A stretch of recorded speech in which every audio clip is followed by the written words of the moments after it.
quite gotten rid of. But let me check my YouTube channel real fast and let's make sure everything is all right. Make sure you guys can see me. Know that I'm live.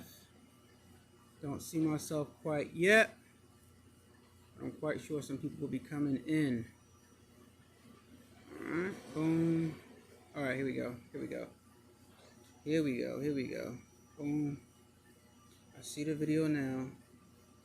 I'm waiting for y'all to come in. Wait for some of y'all to come in. Okay. All right, cool. All right, I gotta check on my DTF real fast, but check out this large embroidery design that I'm doing right now. While I go check on my good evening. Good evening, Print Goddess, and good evening, Teresa. How are you doing? How are you doing? How's everybody doing? Good evening, Juva Creations. How are you? How are you? How are you? How are you? Thank you. Come on in. Hit the like button and share this video out with your friends so some more people can join in, because we're going to talk today. I got this question in an email yesterday, and I thought it was interesting enough to talk about, so we're going to talk about it. We're going to talk about it, but I do have to check my DTF print. This is printing for a customer, so give me a second real fast. You guys watch that. That's the marquee embroidering right now. Really, really large design. This design is going on the back of somebody's jacket, but digitized it and took forever, by the way. And I have to test stitch it out before I actually put it on the back of his garment, obviously, to make sure everything is right and then no adjustments need to be had. So yeah, thanks for the good info. No problem. Good evening from Bedside. Oh, Bedside. I thought you said Bed-Stuy, Miss Parker. Give me a second. Let me check on my DTF.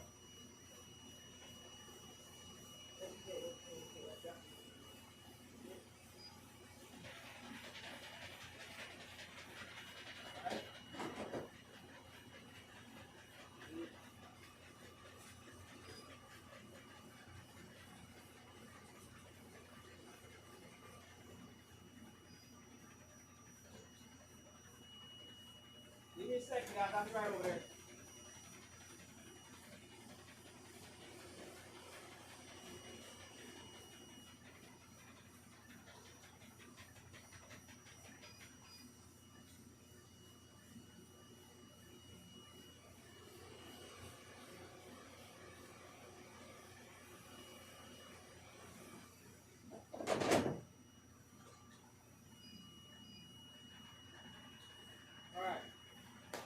You should not be multitasking and streaming at the same time. You should not be multitasking and streaming at the same time, guys, because it will never work.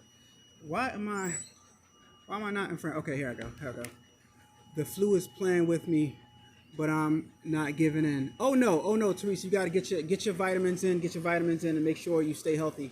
You don't want to give in to that flu. You don't want that. All right, so put some equipment in that you guys got. Your first piece of equipment that you got. Put it in the comments. What was the first piece of equipment that you got ever, as far as garment decorating is concerned? Put in the chat. What was the first piece of equipment that you got? Was it a Silhouette Cameo vinyl cutter? Was it a sublimation printer? Was it a converted sublimation printer? What was the very, very first piece of equipment that you got? Put it in the chat right now. This person right here is getting extra prints. I'm about to stop it right now. In the chat, let me see. You guys that have equipment, what was the first piece of equipment that you got? First person, we're going to talk about that. Heat press, a heat press. Okay. So with a heat press, you needed to press something onto the garment.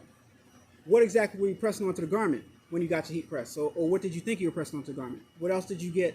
A PE800 and a Cricut. Oh, you got two at the same time. Big dog. Give me a second. Let me get this print real fast.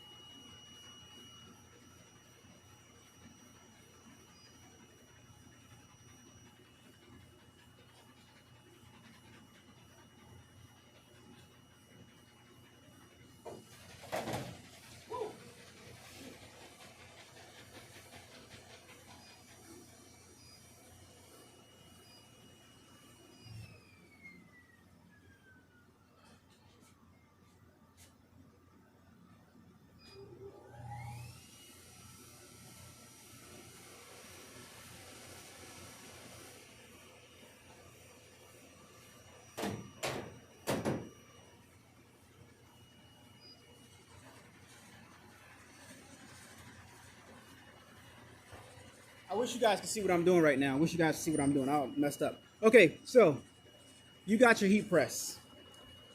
You got your PE 800, and you got your PE 900 coming in a week, and PE 150. I have no idea what that is. Crazy. Explore 2.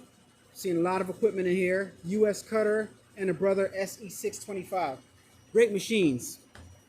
So once upon a time, you just got your machine. You just got your machine. Okay, I hear my machine sounds a little, it's making a different sound. I think it ran out of bobbin. I'm not sure if it's embroidering right now. Wait a minute. Hold on, let me check this real fast. Give me a second, guys. Let me check it.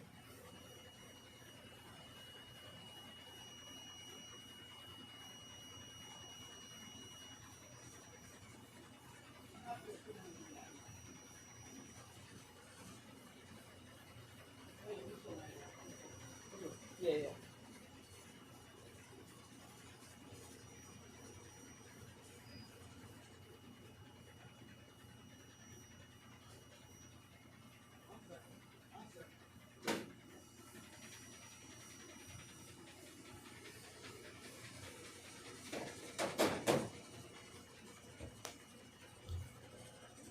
All right, sorry about that. I can listen and hear if my embroidery machine is making a noise that it normally doesn't make, and I can tell if it's out of bobbin or not. But in this case, it wasn't. It wasn't. That was a false alarm. Okay, so Jerome says, I just want to thank you for showing me how to thread my P 545. No problem. My pleasure. Okay, so once upon a time, you were brand new. You had just got your equipment. Why is this not hitting?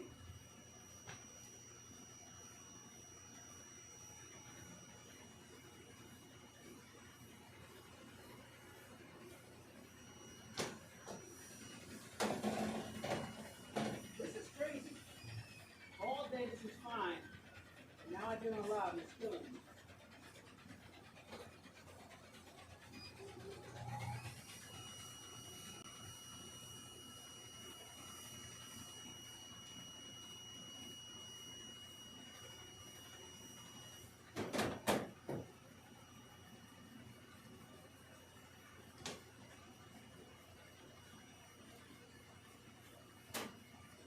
All day this is fine. All day this printer was fine, and now I get on live and it wants to give me problems. I'm about to show you guys what's going on. I put company logo on names and teams. Okay, so once upon a time, you got some brand new equipment, and you had dreams of starting a small business, and you wanted to make some money. You got your Cricut, you got your US Cutter, right? You got your heat press. You got your sublimation printer, and you're like, okay, I'm gonna get this, and I'm gonna start making some money, right? Right or wrong? Is that you? In the chat, let me know if that's you or not. But you didn't know how much to charge. So the question at hand is, the question that somebody asked me in an email yesterday was, how much should they charge? So the email was about digitizing. They had a bunch of files. Was it a bunch of files, or was it just? Yeah, it was a bunch of files. No, it wasn't one patch. I forgot. I get a lot of emails, guys. So they had some images, or an image that they wanted me to digitize. I gave them a price quote for the image that they wanted digitized. And, oh yeah, it was a bunch of images. I think it was 12 images. Yes, it was 12 images if I remember right. So yeah, I gave them a price quote, and they said they'll get back to me. And then they hit me up and said, how much should they charge for doing those patches? And my response was, I need a lot more detail than just, you're doing these patches to advise you or to give you any information on how much you should charge. Tisha, that was you? Oh, no. Okay. I see what you're saying. You said, yeah, you was ready to make some money. Okay, cool. I get it. So when you're thinking about pricing, you can't just, everybody's on a different level, and I like to consider myself as very experienced. And when somebody asks me a question like how much should they charge, how much they should be charging, I need to know everything about the job, right?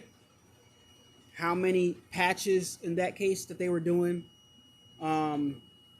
what's the quantity of patches, how many different patches, right? The size of the patches, right? Is this a new customer or is this a customer that you've had already?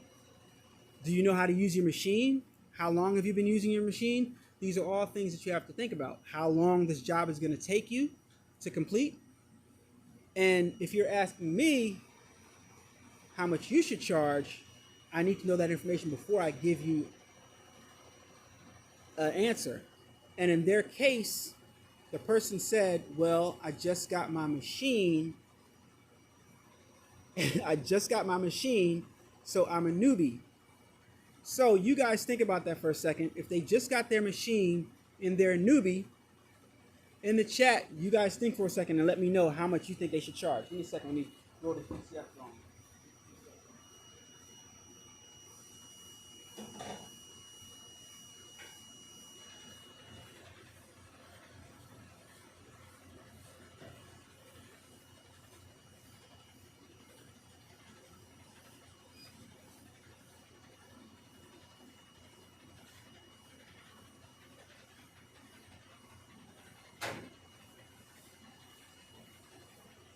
So how much should a newbie charge?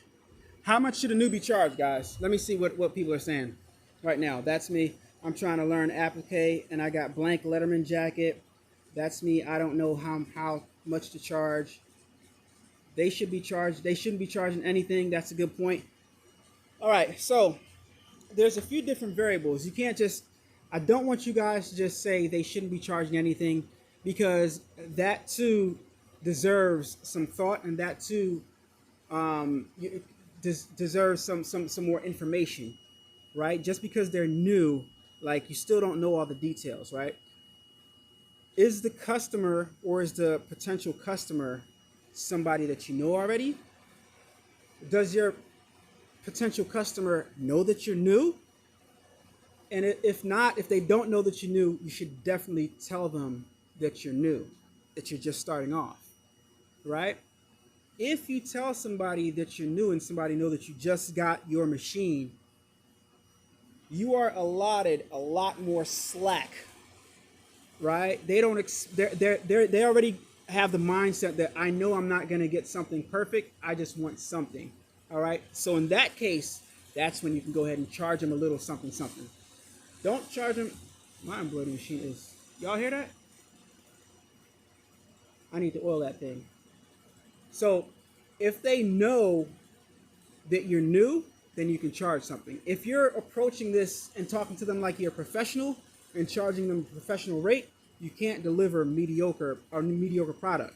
So it's to your best benefit to be honest with your customer, because just like you guys saw my growth, your customers will see your growth and they'll appreciate that. You know? So you should definitely let them know that you're new and charge them appropriately, because while you're new, you're in your practicing phase.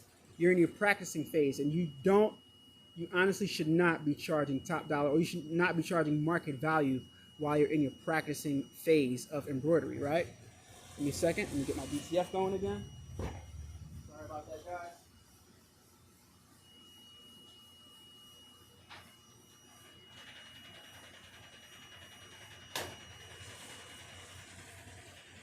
I'm at the end of this specific print. Let me know if I'm clear. Am I clear? Like, is the camera focus good? I can't see. Hold on. Let me switch and see. I think it is. So there's always a bunch of like different variables that determine how much you should be charging. So you need to see that. You need to know the entire picture before you. Okay. Yeah. I'm a little soft. Y'all didn't tell me I was soft, but it's okay though. It's all right. We good. So, in the chat down below, let me know if I'm making sense. A lot of different variables. Gotta put this on manual.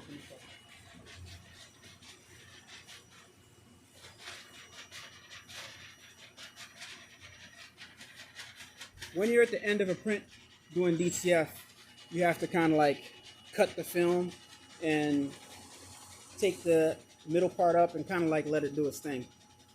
Definitely let them know that you're new. Definitely, that's a fact. You definitely have to do that. I gotta stop this in a second.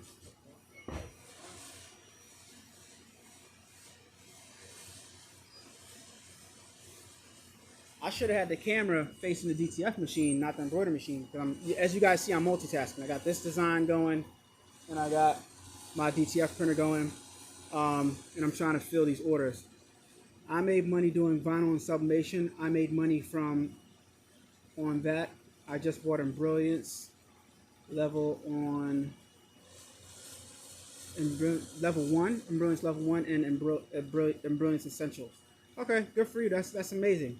So learn how to digitize, and then you can possibly charge for that, or you can definitely stop the outsourcing of your digitizing. Right? So that's a good thing. So if you don't, I'm gonna tell you right now. If you don't, yes, flashlight is on your phone. Oh, thank you. I appreciate that.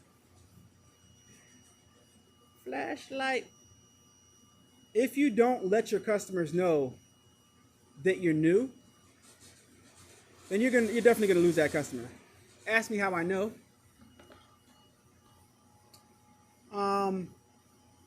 I don't think I've ever done that. I don't think I've ever told a customer that I was new.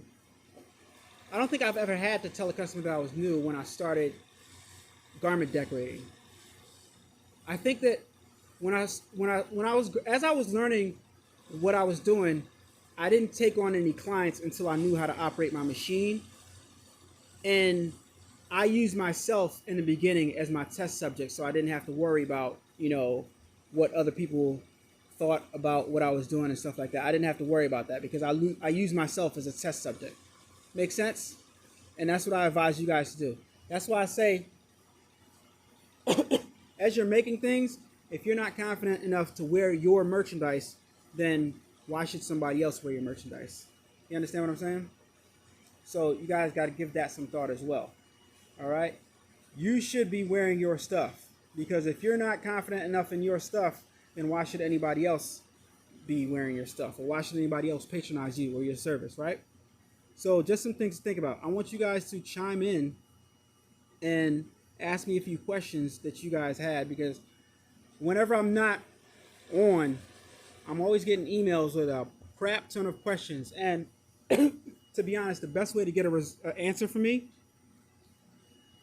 is to leave it in the comments of the video or to ask me in a live. But for some reason, whenever I'm not on live, you guys go crazy and email me.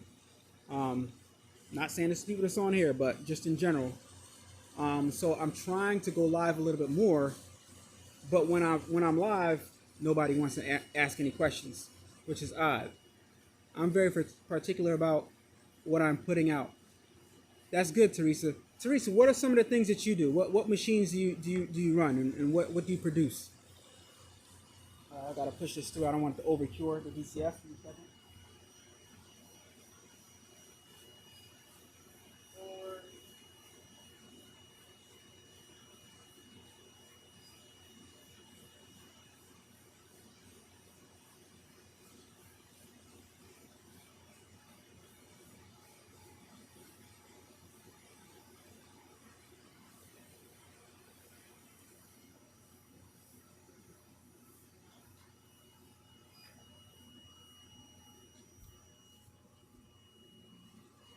Teresa says, "Why are all these messages getting restricted? What are you guys typing? What are you guys typing for your messages to get restricted? That's so interesting. That's so weird. I don't know what's going on." Okay, Teresa didn't answer yet. That's okay. That's okay.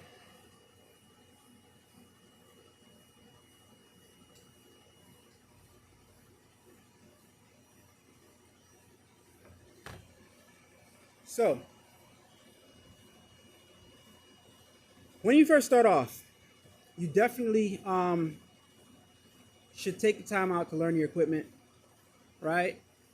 Take the time out to be confident in what you're doing, because if you don't, what's going to happen is one of your very few first customers is going to ask you to do something that you don't know how to do, you don't have the skill to do, and you're going to be reaching out to people like me, right, to try to get them to make a video on it, or to try to tell you how to do it verbatim.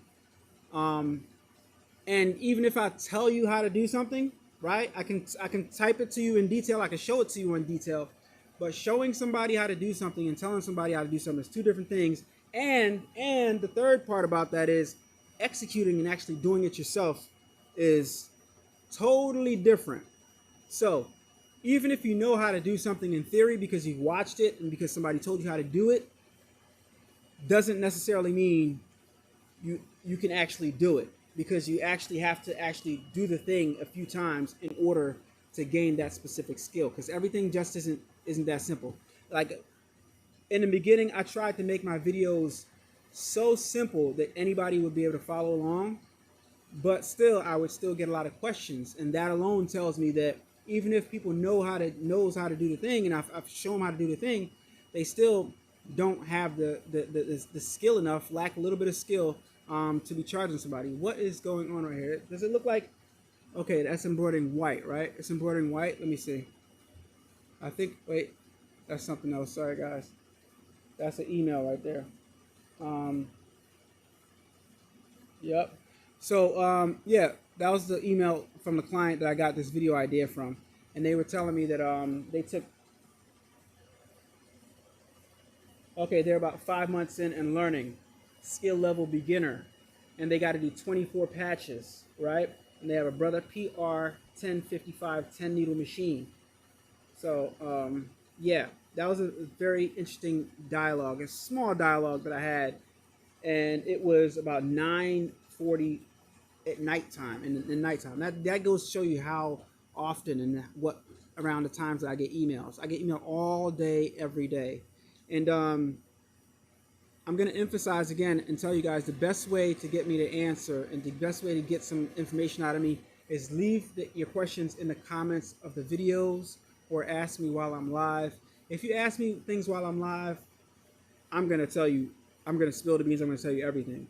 If you email me on my personal time, you may or may not get an answer, right? Because my email is supposed to be for business, right? So in the comments of the video, that's business, right? So yeah. Hey, I received and got my Ricoma Marquee 2001 running. One particular problem I have is thread pop off, and from reason, you guys be typing fast, huh? It's 1 and 2 needles. What's your typical way to resolve this issue? Okay, so from what I'm hearing, your thread is popping off. When you say popping off, you mean you're getting thread breaks? Am I correct? Are you getting thread breaks? Because right now I'm running my marquee, and you see the marquee, right? You hear the marquee in the background, you see the marquee. So I'm not having any thread breaks. Thread breaks can be caused from thread friction, because it is thread after all, right? It could be a number of different reasons. But if yours is new, that means your needles are new. So it's most likely not. You don't probably need to change the needle. It probably has something to do with your tension. Like there's so many different variables that I can't really tell you exactly what the problem is. It could be your thread path. Check your thread path. That's the first thing I would do, because your machine is new, so your needle is probably fairly new. So the first thing I would do is check my thread path and make sure the thread is going through all the discs, right? And because what could happen is, if it's not going through any of the discs, you'll get breakage. And I talked about this in a video. I made a video on it, actually. How my needle number 1 on a specific machine was acting up for the longest. And I went home, I laid down, in the middle of the night I woke up and I said, it's my top tension disc. I came into the studio, I looked, and lo and behold, it was a short that I did. Lo and behold, that thread wasn't going exactly through the top tension disc. It was rubbing, and I was causing the thread to fray at the top. And yeah, that's what that was. But it could be a tension issue. Most likely, it's probably a tension issue. So you need to check your tension and make sure both threads are meeting in the middle. Could be a number of different reasons, though, to be honest. All right, give me a second, guys. Let me get this DCF going through.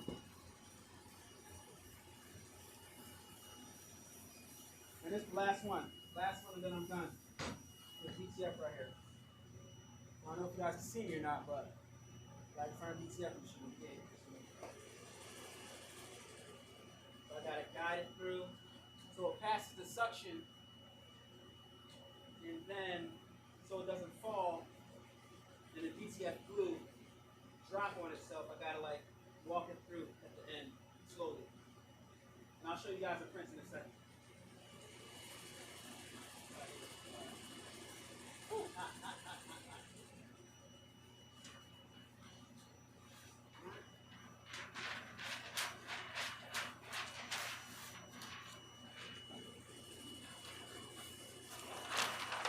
This is somebody's print.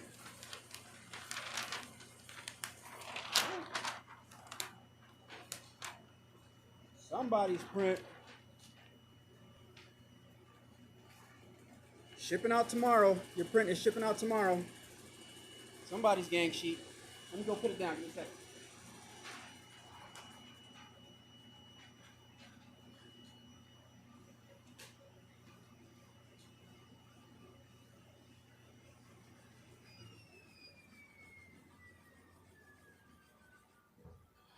All right, see how not noisy that is now? I turn that off. How quiet it got. All right, let me read some comments. Which embroidery machine is like the LB5000? Tisha, I'm not sure. I never had the LB5000, but I think it's the SE600. I think it's the SE600 or the SE625, to the best of my knowledge, because I think I've seen the LB5000 on Amazon. But I'm not sure what LB stands for, so it's very, very interesting. Richard Oliver says, thank you. I need guidance on doing applique. What exactly do you need to do? Do you need to know about applique, Jerome Hammett? What exactly do you need to know about applique? I can explain applique too. It's really, really simple. Really, really simple. The concept is simple. So you guys have to get good at looking at something and dissecting that something and figuring out how it's done. I'm going to explain applique really, really fast, right? Okay. This is a circle, right? This is a circle. Ignore my fingers. This is a circle. This is applique. It's real easy. So you want to that sounds like no thread is going down. My bobbin thread might be out. Is no thread going down, guys? I don't think any thread is going down. It sounds very empty. I got my sensitivity turned all the way up. That's why I was doing that. Give me a second. Let me check this. I don't think any thread is going down. Nope. I don't know where it is. All right. So, that all back up all the way right there.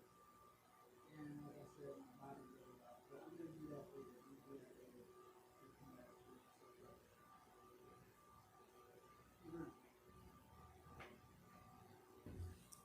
Yep.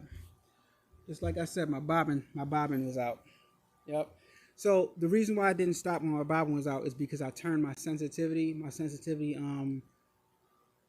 all the way down so that the sensor can't sense when the bobbin's out. And I did that because I was getting false thread breaks often on that specific machine, so I turned the sensor down. Anyway,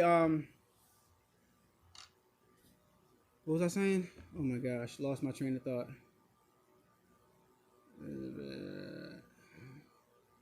What was I saying, guys? What was I saying? I got so many things going through my head at one time. What was I saying? Oh yeah. Okay. Applique. All right. Following. This is a circle, right? And you want to make an applique circle. The simplest form of applique I can explain to you. All right. So if you're embroidering and you embroider out a whole circle, right? You got a tatami stitch in the middle, and then you might have a satin border on the outside, right? So the point of applique is reducing the amount of thread that you have to use, therefore making shortening up the stitch time and letting you be able to produce that item faster. And also, it's a different look, right? So instead of having a tatami stitch fill the center of the circle, you want to use a piece of fabric. So how do I take off that tatami stitch and have that be a piece of fabric in the middle? All right, following? This is what you do. Think about it. Just think about it. You want to put the fabric in the middle. So in digitizing, you make a running stitch, right? A circle, right? You make a circle running stitch. A running stitch is a single stitch, for those of you guys who don't know. And then you make another running stitch, another circle, right? So you duplicate that, right? And what you want to do when you duplicate that, now you got two running stitches, right? You want to make sure they're different colors. And I'll tell you why in a second. You want to make sure they're different colors. And then the third stitch, you got a running stitch, another running stitch that's a different color, and a third stitch is a satin stitch, right? So when you put it on your machine, the reason why you change the color of the second running stitch is if you put it in the machine and everything's one color, you're just going to be able to select one color on the machine. It's going to go through and it's going to do everything. But now that you made the running stitch, the placement, and the tack down stitch, now that you made the tack down stitch a separate color from the placement stitch, both of those running stitches, we're not talking about the satin stitch, which is the last part. We're talking about the running stitch and the other running stitch, which is the placement stitch and the tack down stitch. They call it a placement stitch because you let the machine embroider on that cutaway stabilizer, or on that Aquasoft water soluble topping or whatever. You let it embroider that circle. Now you know where to place your fabric, hence the term placement stitch. Now that you've got your fabric placed on the first running stitch, you go ahead and you let it embroider the second running stitch, which is the tack down stitch. Now your machine pauses after it's put down the tack down stitch. You go ahead and trim off the extra fabric around that circle, and then you press start again, and then it embroiders the satin stitch. Now you got an applique circle. Very, very simple. Okay, so on your machine, put in your file. Your file consists of two running stitches, which are the two circles, a placement and a tack down, and then your satin stitch. So on your machine, you're going to want to program a stop after the first running stitch, which is the placement stitch, and program another stop on the machine after the second stitch, which is the tack down stitch. All right. So you got a placement stitch, tells you where to put the fabric down. You got a tack down stitch, tacks down the fabric. You trim off the extra, and then you got the final stitch. That's applique. You guys following? You guys following? Easy? Adding my position and tack down stitches. Do you use magnetic bobbins? And do you remove the spring in the bobbin case? No, I do not use magnetic bobbins. Everybody swears by them, but I just use regular sideless bobbins. I don't use any magnetic bobbins. What's your thoughts on embroidery software? I have no thoughts on embroidery software. I use it for 39 seconds and I don't use it anymore. I use Chroma Lux primarily, and I use Brother PE Design 10, but most of the time I'm using Chroma Lux. This specific design, which I'll show you right here, this is PE Design. All right, digitizing PE Design. See all that? Crazy. Brother PE Design. This specific design right here. All right, very, very. I told you guys it took forever. Yeah, it's gonna be crazy. Anyway, so yeah, that's Wilcomb Hatch. Wilcomb Hatch Designer. No, Wilcomb Hatch Digitizer. That's the top tier of Wilcomb Hatch. They also have E4, which is the top tier of all embroidery softwares. Is E4, which I don't have. That's like $4,000 to $5,000 program. But I really like Chroma. But I jump back and forth in both of them, and I have I have Chroma on here also, but it's just sometimes when I sit down on my couch, it's whatever I open up, because they're similar but they're different. Like the buttons and the functions are located in different places. Chroma is just smoother to me, but for whatever reason, I digitized. I did this in yeah, Hatch. But yeah, this design it's 10 inches wide, almost 11 inches wide by 8 inches, 7.5 inches tall, and it's 178,165 stitches. It takes about a little bit over 4 hours for this specific design to test out. This is my first time test stitching it out. So yeah, I'll probably have it test stitched out tomorrow and start working on.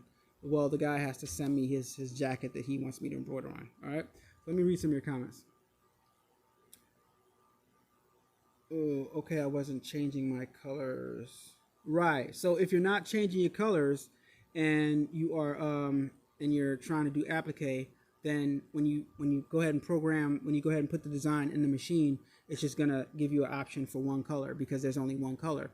But you have to go ahead and make it a separate color. So now you can go ahead and program that first stitch color and program that second stitch color, and you can apply a stop to the first stitch and apply a stop to the second stitch. All right, so that's the trick. All right, so don't say y'all don't be getting no gems in there. Depth Designs, what is going on? What's going on? Happy Tuesday. Please hit the like button. Yep.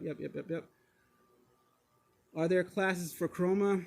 I have a few tutorials that I did on Chroma on this channel. Nobody watches them. Nobody watches digits. Everybody wants to know how to digitize, and I've said this before in other videos. Everybody wants to know how to digitize. Everybody wants to learn how to digitize, but nobody wants to watch the videos because digitizing, learning how to digitize by watching somebody's videos is boring. It's boring, and I know it is. That's why I don't post the videos, because they don't get a lot of views. Hence the reason why you didn't search for them and you didn't know I had videos on this channel digitizing, because you didn't even search for it. And most people, when I show them stuff like that on videos, they ask me if I have videos on digitizing, and I don't fault you for it, because that's not something that people often search, I guess. Hence why like I said, why you asked me if I had videos. Yeah, but I do have quite a few videos on Chroma on this channel digitizing, and I did the basics, because once you know the basics, you can pretty much figure the rest out. And it's a tedious process digitizing, especially when it's something that's detailed. You know what I mean? It's very, very tedious and very, very, very time consuming. That's why I charge appropriately. So if you ever hit me up at adubbproductions.com to get a digitizing quote, I charge appropriately because my time is valuable, just like your time is valuable. That's why I said in the beginning of this conversation, how much should the person charge? I don't think that a person, even though that they're new, should not be charging anything, but I do believe that you have to let the person that you're doing the thing for know that you're new, so their expectations aren't so high, and you give yourself some grace, because you are still in the learning phase, right? So yeah, because everybody's time is valuable regardless of if they're new or not. Your time is still valuable, right? So charge appropriately, you know. And guess what? You're still giving somebody something, and you're still producing something for them.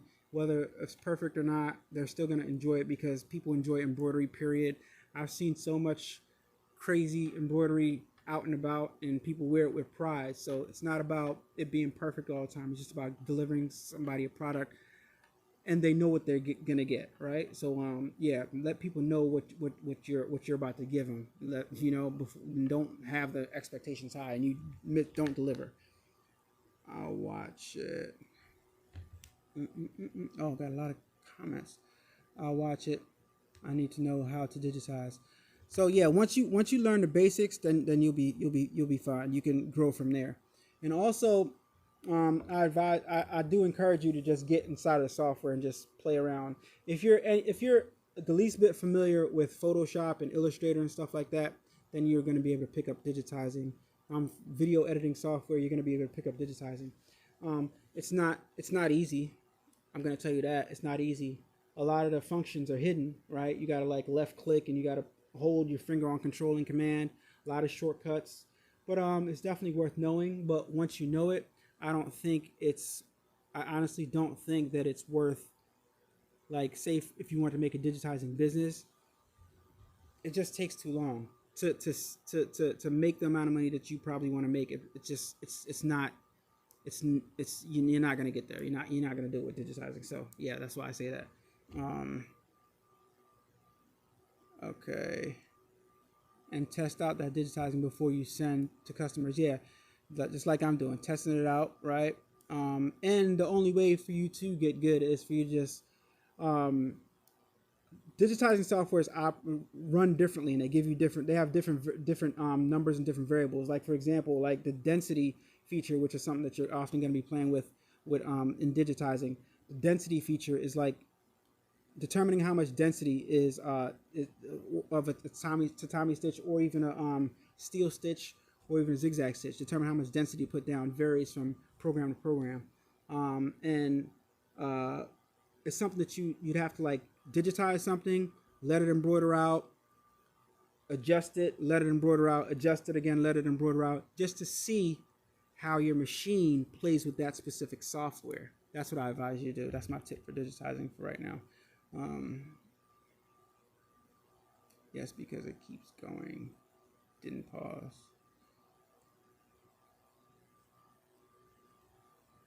That was your gang sheet order. There you go. There you go. Ship it out. Listen, I tried to get it out today. Your colors were messed up. Regina, I'm sorry. I'm sorry. Your file was in RGB format.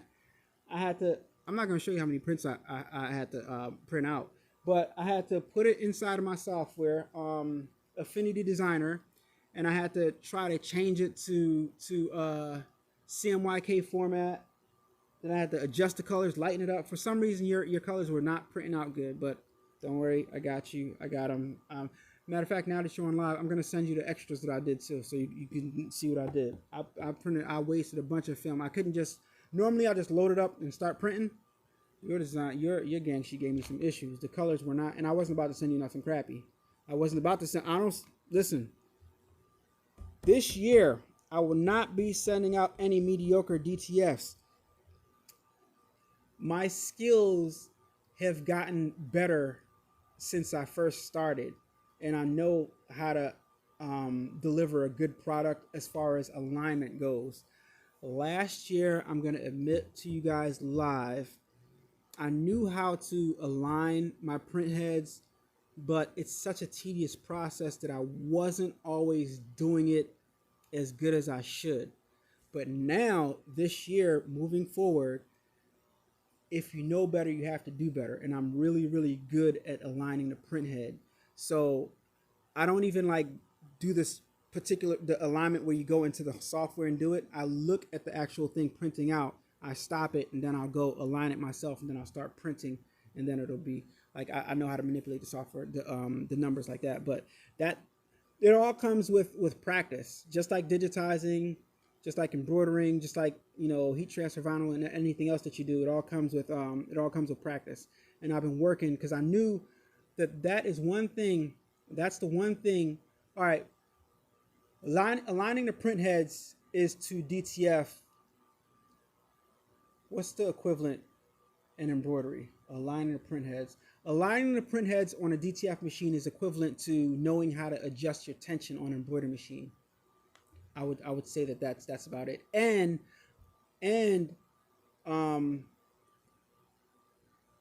knowing how to adjust your tension goes along with digitizing, because if your file isn't digitized right, if it has too much density, you're gonna be messing around over here, and it's gonna be giving you thread breaks. It's gonna be getting bird nesting if you put too much density and stuff like that. So yeah, I'd say digitizing and tension is equivalent to what did I say?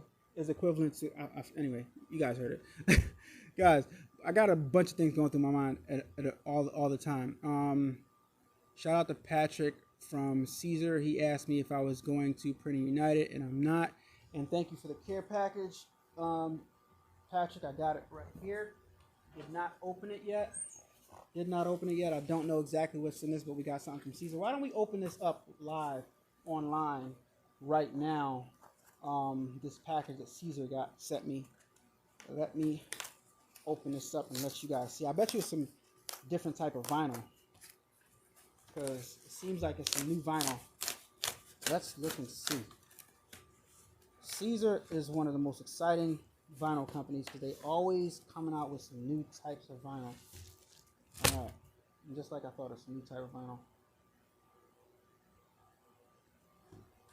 All right, let's see what we got here. Let's see what we got here. We got Cinnamon Dust. This first one is called Cinnamon Dust. These are some sample packs. Cinnamon Dust. Feels like brick. I think it is brick. Cinnamon Dust, cinnamon, Diamond Dust, Cinnamon Rose. You guys see that? Diamond Dust, Cinnamon Rose. Very, very interesting. But it has the consistency of brick vinyl. All right. This is Diamond Dust also. Diamond Dust Pink Salt. I'm not even sure if I'm supposed to be showing this to you guys, because sometimes they send me stuff before it's released. And you guys know I'm really good at jumping the gun and showing you something that I'm not supposed to show you. I did that with the HTV Ront. I made the video on that before they like, they send me the press. They sent me the HTV Ront, the new HTV Ront with the flip up screen. They send me the heat press. I make the video, and then like 2 days after, they tell me, oh yeah, don't release the video yet because it's not released. Meanwhile, all you guys like, yo, I'm on their website, I don't see it. But anyway, that's their fault. Like, don't send me something if you're not ready, because I'm going to make the video. Right? All right, so this one is Diamond Dust Dream Gray. You guys can see the diamond dust up in there. See that diamond dust up in there? That's interesting. This is Easy Puff Metallic Bronze. That's that puff metallic bronze right there. That looks good. You guys see that reflection on it? That's pretty dope, right? Cool. Easy Puff Dusk Blue. Easy Puff Dusk Blue right here. See that? Nice. You got Easy Puff Metallic Tiger Lily. It's that Tiger Lily right here. Tiger Lily. You got Easy Puff Metallic Golden Rose. Golden Rose, like a rose gold type of situation over here. All right. What else we got? We got some other long sheets right here, and I think these are, oh, these are brick. My favorite vinyl right here, brick. Brick. This is Vegas Gold right here. Vegas Gold brick right here. And then we got brick silver. These are the newest bricks. I don't think these are out, because brick vinyl just had basic colors, but now I see they're doing some other colors. Yeah, so that's what we got. I actually got another. Patrick, don't get mad at me. I actually have another package over here from Caesar that I never opened, and it's been here for quite a while.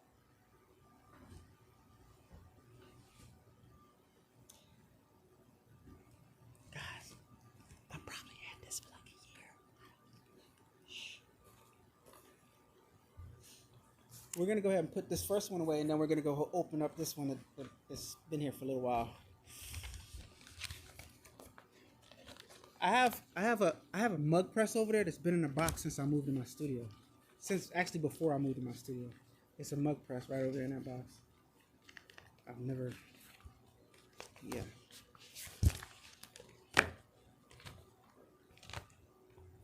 All right, let's sit this to the side right here, and let's see what's in the other box. Whatever's in this box, you guys definitely saw it already. I promise you. I promise you guys saw this already.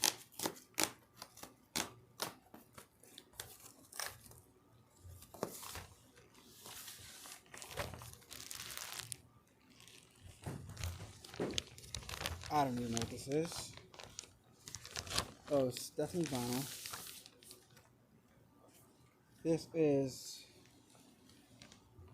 Pure HT. Okay, so we got, here's a color sheet right here that we got. They put a color sheet in the bag, which is cool. This is the color sheet right here of what we got. It's in this bag.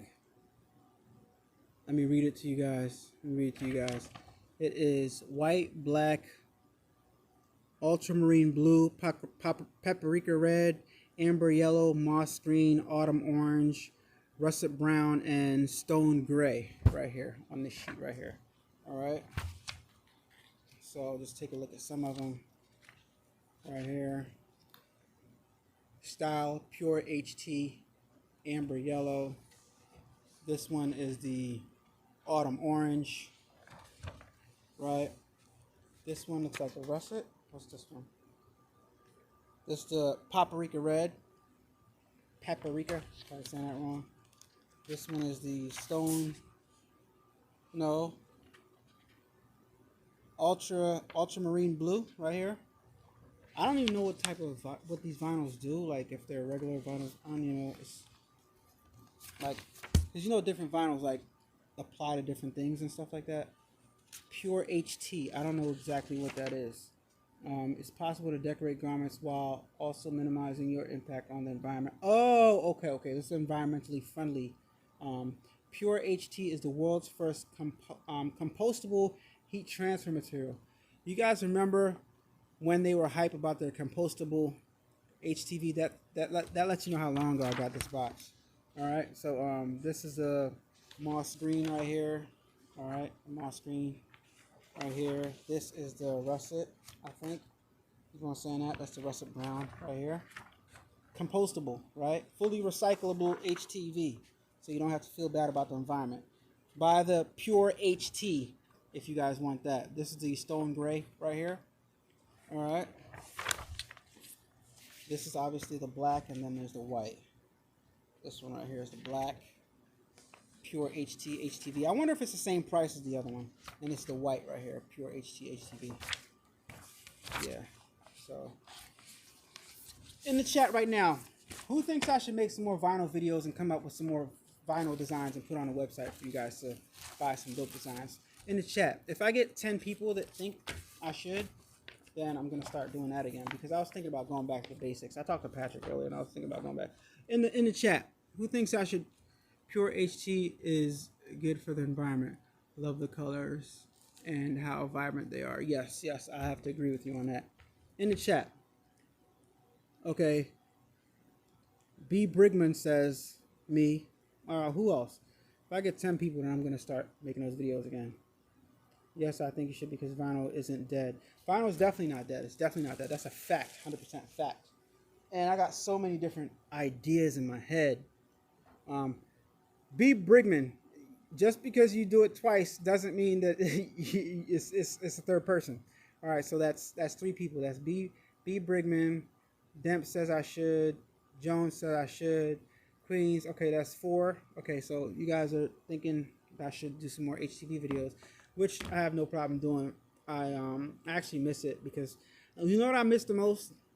When you cut and you get a good weed. Good weed, interesting.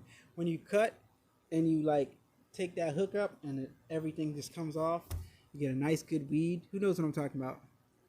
You get a good weed, yeah. I miss that feeling when the vinyl just peels off nice and good, yeah. Okay, so people saying that I should. So how do you guys want it? Do you guys want it in the live format where I do everything live and I have a few cameras set up, or do you guys want like the step-by-step tutorial pre-recorded videos? What do you guys think in the chat? Teresa's laughing at the good weed. Teresa wants some good weed. Know what you be doing. Say that. I'm just like, yeah, what do you guys? Hey, Marissa, how are you, Miss Dandridge? We love to see your working methods. I always take something away from it. Yeah, yeah, but let me know. Live or pre-recorded video? DKC Crafts, what is going on? What's going on? How are you?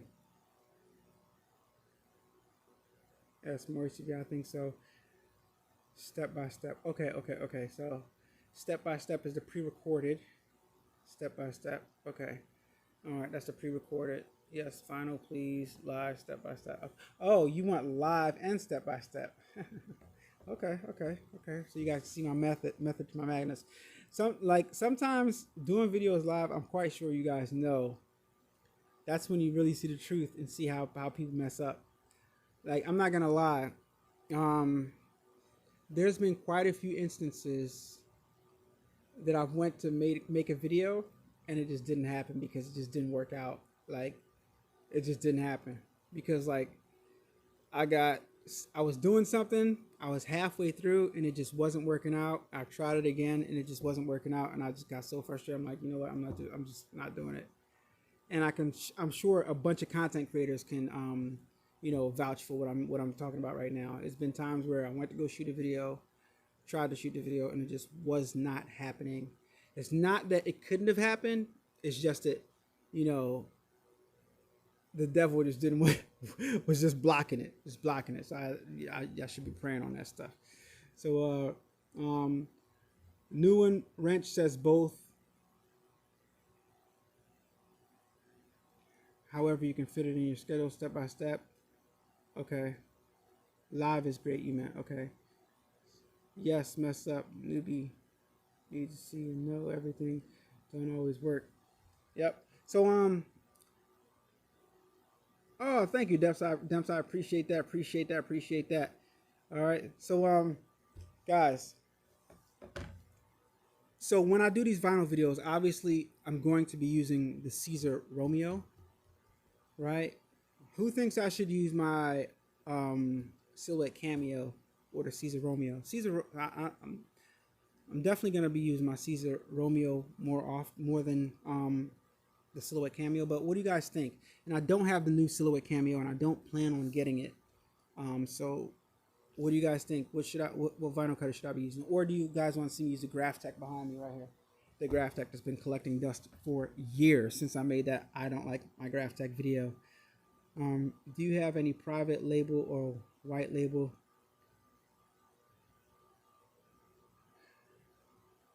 Okay, so Richard, everything that you're looking for is just a simple Google search away, right? So you can find, there's so many different places that sell garments and stuff like that. So like, it's easy to find. You can just Google exactly what you want and find a host of different companies. I encourage you. Where are you at, Richard? Where are you at? What state are you in? Because if you're looking for some wholesalers to get garments from, then you should definitely consider attending like Impressions Expo or GPX graphics.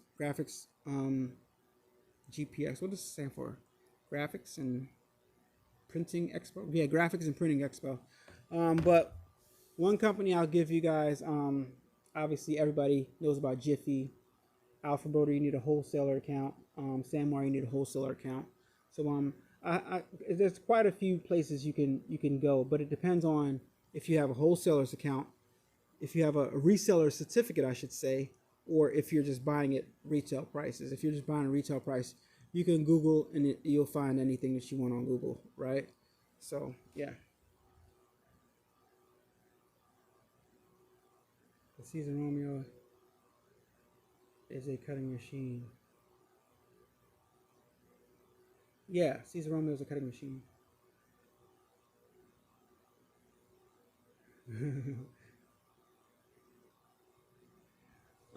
The Caesar Romeo is more user friendly, I would say. Yes.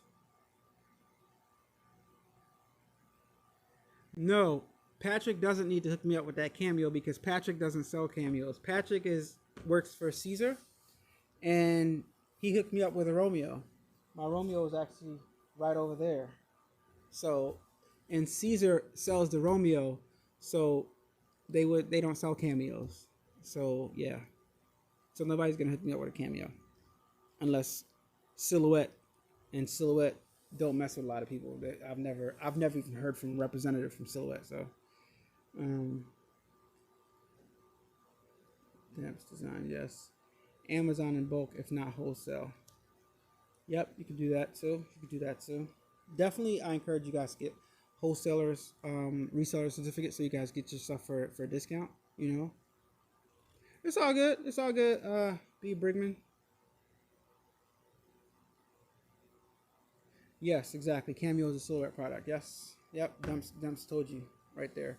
So it's still a great cutter. I still have mine. Do I have a Cameo? No, I don't have a Cameo in the studio. I actually sold my Cameo Pro. My 24-inch Cameo Pro. I sold it. And I'm going to be selling a few heat presses too. I'm selling my Walla manual 15x15. I'm actually selling my Walla with the interchangeable platens. I'm selling my, that's a 16x20. I'm selling my Heat Press Nation 16x20. And I'm selling my Heat Press Nation Signature Series with the short press 15x15. And I might be selling my, I think I'm going to hold on to my Walla Press Pro. I think I like that press. But yeah, so I'm selling 1, 2, 3, 4. I'm selling 4 heat presses. I'm downsizing a little bit. I'm getting rid of some stuff. And I also have a RP200 over there that I'm getting rid of, that I'm selling, and a shaker oven that I'm getting rid of. Yeah, so check Facebook Marketplace if you guys are interested, or DM me, adubbproductions@gmail.com. You can email me rather, not DM. I'm requesting a host in the Pacific. Oh, is that so? Good luck with that. I'm not sure if they're gonna do that, but if you pay for it, they'll ship anywhere.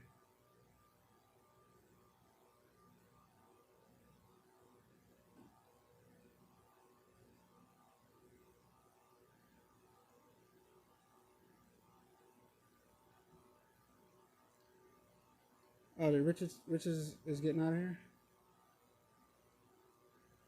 Oh, Richard's in Georgia. Okay, so Richard, you're in Georgia. So yeah, there definitely should be some wholesalers out there in Georgia. So yeah, you can check that out. All right.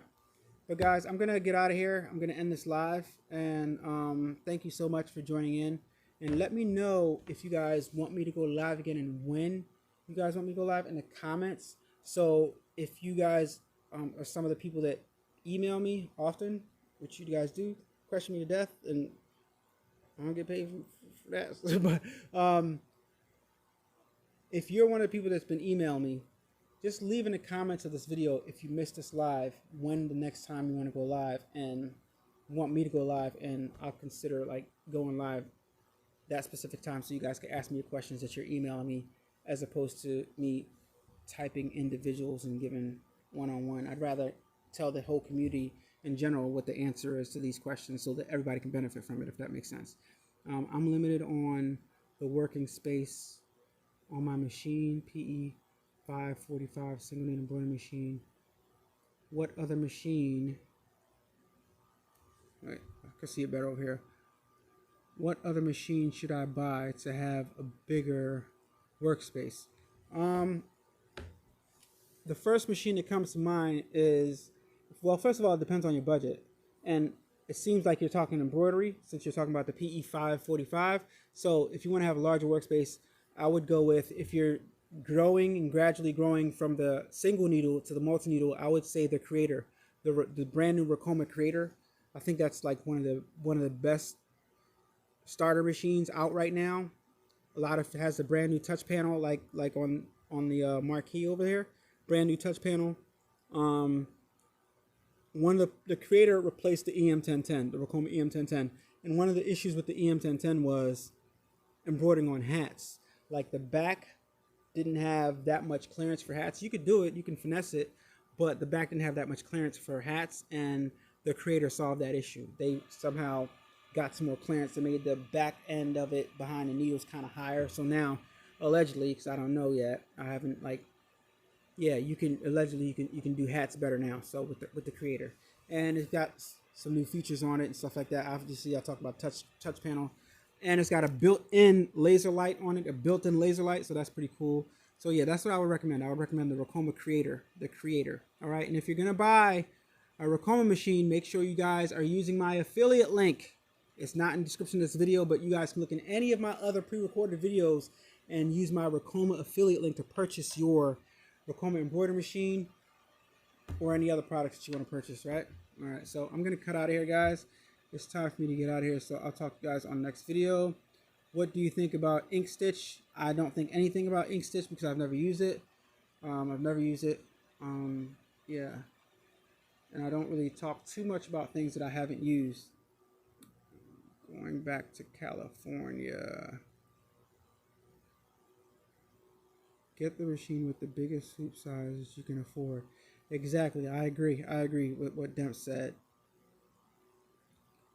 But yeah, the Marquee is a great machine. The Ricoma Marquee, that's a great machine. That's a large hoop size. Or if you want to go volume, you can get a 2-head. You know.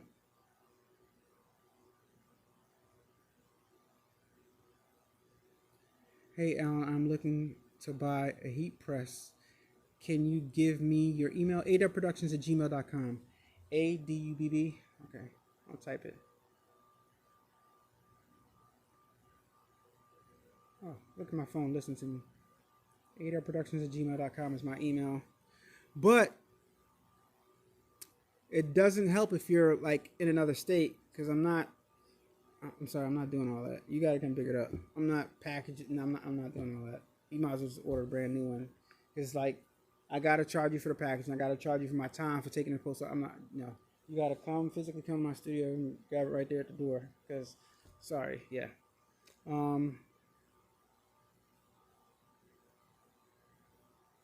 Oh, Queen, I appreciate it. Love you too. Love you too. Kisses and hugs. Myron said, "What's up? Chat later." Okay. Michaela. All right, guys. Okay, I'm out of here for real now. I'm gonna talk to y'all later. Thank you so much for tuning in, and yeah, talk to you guys on the next one. All right. Like I said, if you're somebody that emails me and asks me questions, let me know when the next time I should go live so that you guys can ask away in the live. Okay, and everybody can benefit from the answers. But I'll talk to you guys on next.